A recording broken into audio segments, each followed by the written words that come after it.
Amazing. Thank you so much. And I think I'm going to take this seat over here since we have 4 lovely panelists. Do we have microphones? Amazing. I didn't get in on all the hugs. GM.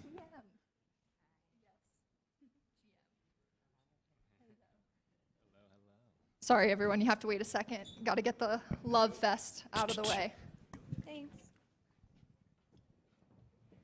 And I have to say, I'm sure a lot of people in here are like just getting off of a plane and whatnot, but I am so excited to be here that literally I came a day early.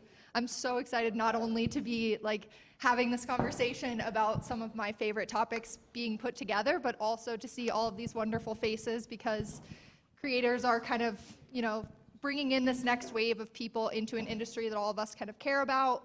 And so it's just super exciting to see the progress that builders like we're talking to today have made on tools that people are going to be hacking on and creators are going to get to use and people are going to get to enjoy. So just extremely happy to be here. So just want to go ahead and give everyone a chance to introduce themselves, give a quick introduction to the project that you guys are building and what specific problems for creators people in this room can look forward to your solution solving. You want to go ahead and go first? All right, I'll go first. I'm Eric. I'm co-founder and CTO at Livepeer. I think Shannon already gave the spiel about Livepeer, so I'm not going to go into it.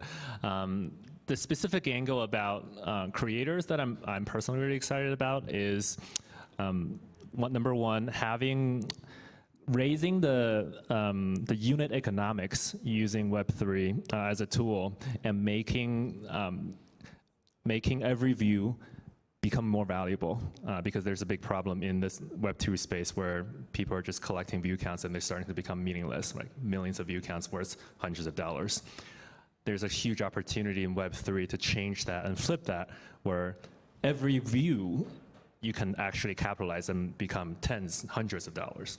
And that's a exciting narrative that I've been looking into. I'm Iain. I work at Protocol at ZORA Labs, and we are building creator toolkits to allow creators to easily mint NFTs in a very fully owned Web3 way. And we're focusing on kind of trying to do as few steps as possible and have full creator ownership and creative control without needing to know how to code, without needing to know all the details, and try to do it in a way that feels the most owned by the creator and the most decentralized in Web3, with the usability element included as well. And we support all sorts of media. We power other platforms. Example of that is Catalog and a couple others. And we allow creators to kind of customize the interface and try to do as much as possible on the Ethereum blockchain. Hey everyone, my name's Amelia Guertin. I'm the COO at Bundlr. Bundlr is a data layer that's working on creating a trustless source of truth, and ultimately we're looking to solve the data integrity issues that we're seeing in the space today.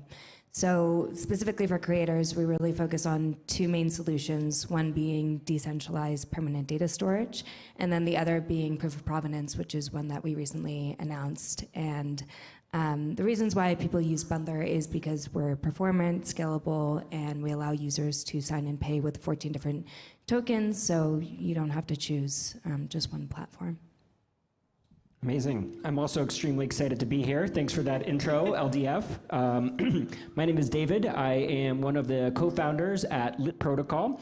Lit is a distributed key management network, so it's an infrastructure network. Sorry for getting a little feedback. I'll kind of try to do a lean here. Actually, I'm just going to move my chair to the other side. Yeah. It's a distributed key management network, and what creators use it for, well, we work with a lot of folks up on the stage and a lot of folks up in, who are in this room, and essentially there's 2 features associated with this infrastructure, which is access control and signing, which are the 2 primitives associated with public key cryptography.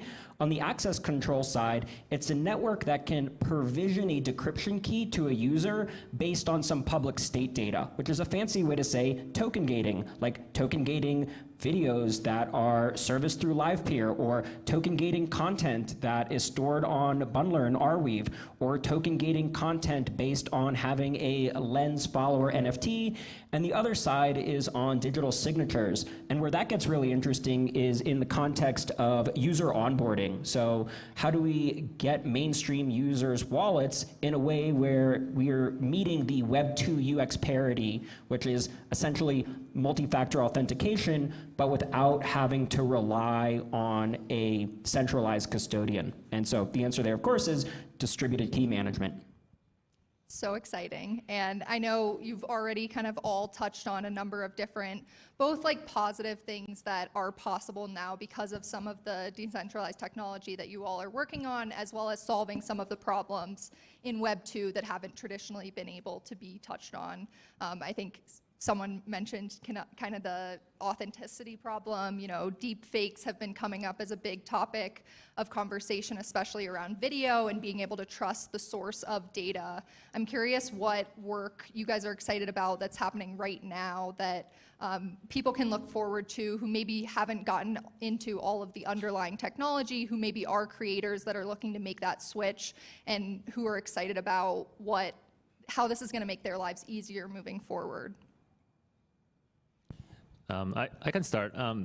There's one thing that I think one of the really interesting trends that's happening that's unique in Web3 is like the pseudonymous participation. And it's interesting because in Web3 it's actually a cool thing to be participating pseudonymously, versus I think largely in Web2 world it's like you're going to be banned by like the platform that you're on, right? So you're not going to go anywhere. And so what comes with that is the authentication and the authenticity problem. Because if you are a pseudonymous identity, you have to still build a following and still have to build an identity, and that becomes much harder when you're not showing your face. So I think, you know, from a video streaming perspective, the most like foundational building block is a video NFT, right? Because the NFT links the identity of an address to a piece of content that then gets stored on chain, and that can then be leveraged into all different type of contexts. For example, a lens post is an NFT, and that can link you to a community that you own, right? That you get to connect to, and your community can then create more video about the video that you just created, right? So you can start to have this remix culture that then also gets all linked up on chain.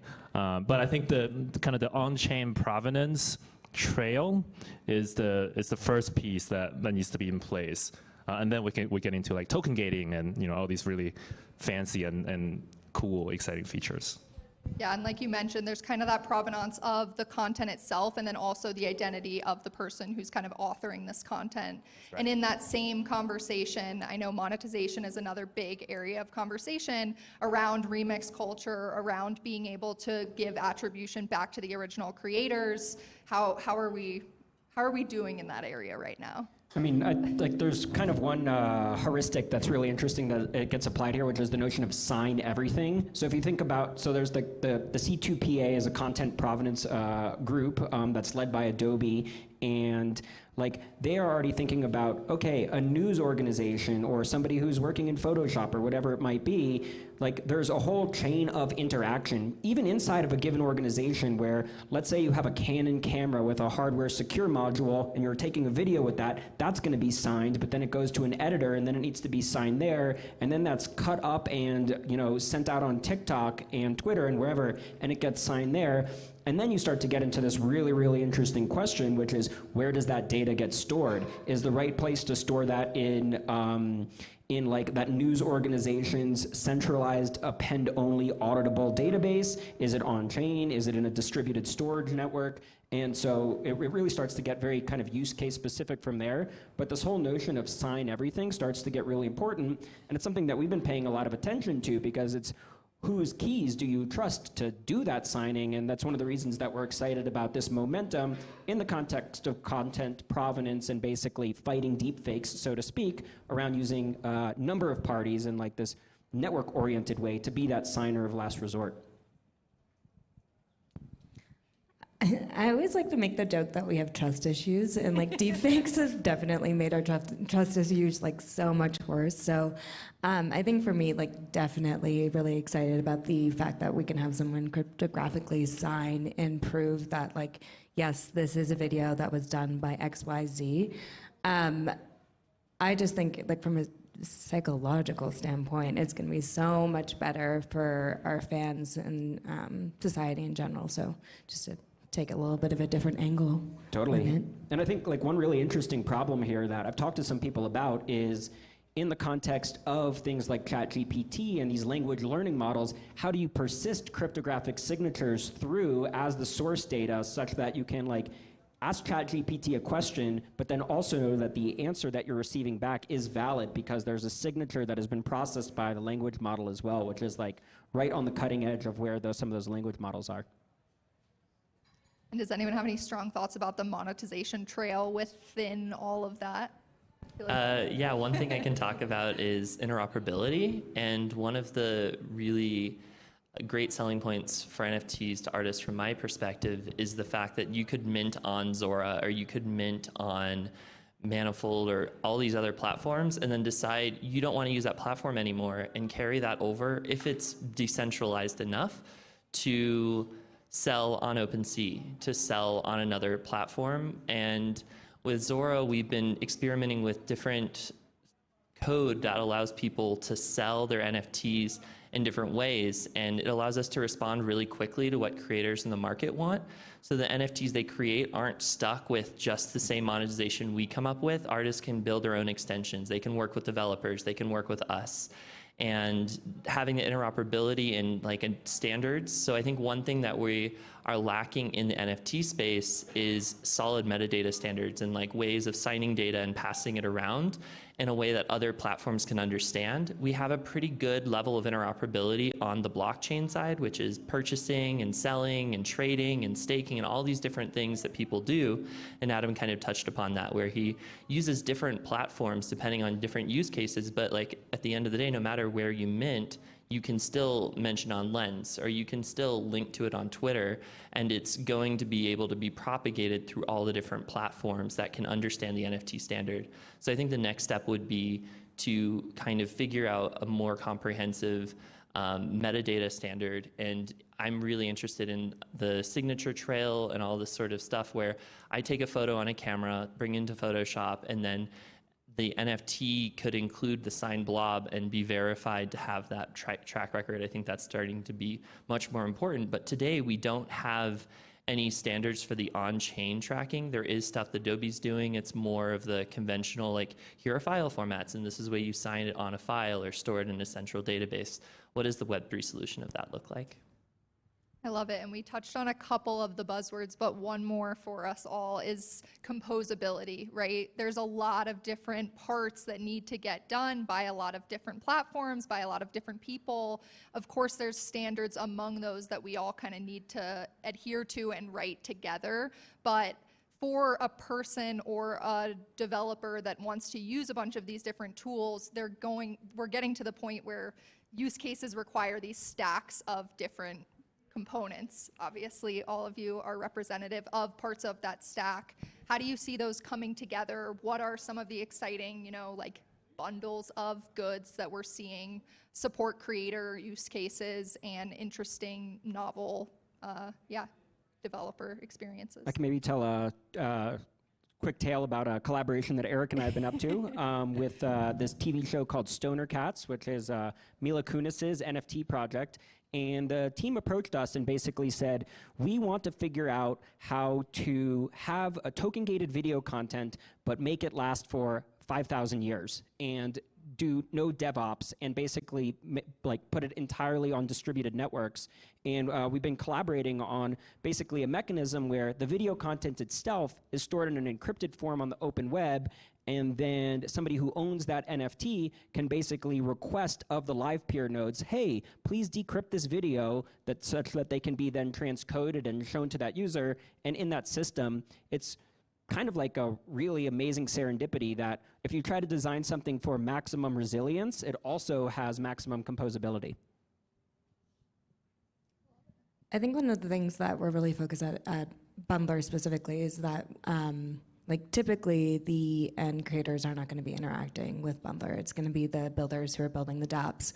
And it's really important for us that that is super easy for the builders to do, but then also you're providing the optionality for their end users to choose whatever token that they'd like to pay for their data storage, whatever they might decide to do as the developer. The developer who's building these dApps might have the decision to pay for the data storage on behalf of the creator, or let the creator essentially decide which platform they prefer. And allowing for them to be able to change in the future is really important because it creates the flexibility that we're all lacking in Web 2 right now, which I think is a big pain point when we think about the end user, and ultimately that's who we're building for, so yeah. I love it, being unopinionated so that other people can have their own opinions, which is kind of the inverse of what we've seen today with platforms, that people are basically trying to break in novel ways to get what they want out of them. I think that's really important, and why, as Adam was talking about earlier, it's important to bring these conversations kind of together in the same spaces so that people's creativity can do what it does best, and builders can be there to give them the tools to make that just as easy as possible. And so yeah, it's really exciting seeing this stuff go from, you know, ideas to reality. Yeah, like the other thing that I think it's interesting in the composability layer is that, like, in the Web3 space that's different from Web 2 is that, you know, in Web 2 you always start with the application, right? You try to build application, you try to get users on board, and then from there you like try to build a platform, and then you like build an API, and then you like cut off the access point to an API, you know. But in Web 3, it's like I'm starting to see that trend where people do start with applications first, which is really cool because we've been starting from protocol first for a long time, and now we're like, we need to get users. They'll come someday. Yeah. Right, but I'm seeing that people start with applications, and then they'll go into the protocol and they'll design a network, right? And they'll say, here's the open standard, and you can use the application, and this becomes like a flagship app that actually operates the protocol of the network.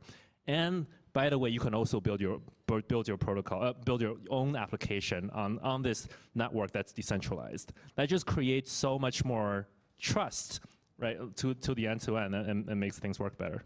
And just to dovetail on that, I think that's the opportunity for builders right now, is to like experiment with new interaction mechanics. So like Snapchat is this amazing thing, and they essentially invented or popularized the ephemeral message. And so there's just a whole world of new mechanics to experiment with, and also like imbuing programmable money into them starts to get very, very interesting. And so that design space, I actually think, is like, if I wasn't doing what I'm doing right now, that's what I would be focused on.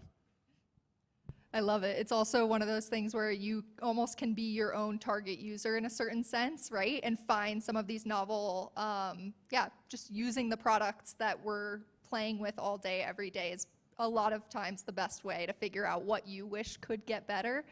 I'm curious if you guys have any examples of just either things that you're really watching that you're excited about right now, or that you wish people were building that would make your lives easier, or... Kind of going back to the data integrity issue, I came from like the Web 2 space, so I know time and time again that's an issue that a lot of people are dealing with. And so for us, like creating the trustless source of truth is having a place where you can go back and you know that the data has not been changed or like manipulated and it's not deleted. And so what I'm really excited to see is like verifiable systems that are like executed seamlessly, because we talk about it a lot, but I haven't really seen it done super well. So yeah, that's what I'm excited to see. To kind of jump off that concept, with ZORA, we introduced on-chain editions. So the media, like image and photo, is not stored on-chain, but the name, title, and description of the edition is stored on-chain, because we couldn't really find anything that felt durable enough in the decentralized storage world, and the chain itself holds the NFT provenance. And for an edition where you can have hundreds of thousands minted, it felt like the right thing to have the creator pay a little more gas to put it all on chain. But I really hope that there are better solutions. Like, everything seems to have significant trade-offs at this point. We've chosen to use IPFS because you can kind of prove that that file at that hash exists, but you can't really prove when it was sent, when it was uploaded. You can just prove that, yes, this code, this image, this description is here, and it matches what the person said the NFT should be, but there's not much of an idea of when that got into the network and when it goes away, how to bring it. You can bring it back, but like kind of connecting all the dots gets difficult. We should chat afterwards. Personally, I'm excited about, there's a bunch of experiments happening in the Web3 gaming space that I think can shed a lot of light on like what's about to come. And so like all these like dark forests and, all these teams are trying to just put all the game states on chain. And the approach is you like distill the thing down to its most fundamental pieces, right? And then you put that on the blockchain. And then people can build on top of the data, and the data becomes a platform itself that I can build a different rendering of a game, right? And even though the rules are the same, and that I think that just unlocks a whole slew of creativity that is not only limited to the gaming world. So like something at Livepeer that we've been toying around with is this idea of like video content itself as a platform. Right, so I record a piece of video. Maybe I am Adam. I'm not as good as Adam in recording a podcast, but Adam records a podcast, and he's like, I'm gonna release it to my community, and my community can decide to clip them, right, and can decide to do post-production on those clipping and make them more interesting, and I can reward my community for doing that, right? So you start to have people build on top of content, but continue to coming back to that kind of provenance piece, continue to keep that provenance on chain, and the creator has the ability to go back and reward the community for doing that, right? So this idea of content being recorded on chain, content as a platform, I'm excited about that. The thing that I'm excited about, it's kind of a boring answer, is what are the sustainable economic models associated with these new interaction models? Because like, no offense intended to anybody in the room, myself included, but we are in the idealistic nerd phase of this whole thing, and there absolutely has to be mechanisms and new thoughtful mechanisms of sustained economic models, because the economic model of Web 2 was the walled garden, and now that the fence is broken and the data is no longer walled in, it requires first principle thinking around what are the economic models, which is very related to like testing out new game and interaction mechanics. Not a boring answer. We need that. I have to say I'm surprised, but in a good way, that it took us this long in the conversation to get to the word community, and the way that you used it was really interesting to me, because the thing that I'm most excited about in having creators kind of us get to this new phase of unlocking what it means to have content that can be remixed and creating these expansive ecosystems that bring in a lot of different people, that take a lot of different shapes. It felt like for a while we were talking about communities and tokens in particular as they were kind of closed ecosystems still, right? I had 1,000 NFT community, and maybe there's only 500 people in that because everyone owns 2 or something, but I'm trying to sell them out. There was like this bit of artificial scarcity instead of now what seems like is getting built on top of, whether it starts as a podcast and turns into a game or takes new shapes that we don't even have words for yet. I'm just really excited to see what people are able to do with all of these building blocks that are now finally mature enough to actually be used. So I think that's all the time that we have, but thank you guys so much for your time today. Thank you all for being here, and I'm excited to see what comes up.